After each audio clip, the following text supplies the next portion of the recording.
The Dream World, daigdig ng mga panaginip, malaking handaan o party full of food.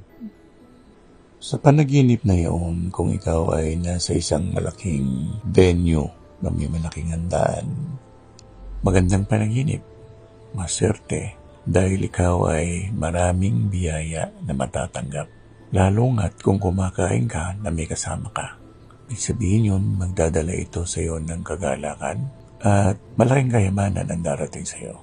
Kung nakita mo yung sarili na nakabihis ng napakaganda o elegante yung pananamit, yan ay nagbabadya ng malaking oportunidad na darating sa iyo. Oportunidad na maaaring makuha mo sa iyong trabaho, sa mana o natisod mo ang magandang business opportunity. At yun ay magsasabi na hindi ka dadaan ng kahirapan. Pagkos mananagana ka, magiging mayaman na mayaman ka.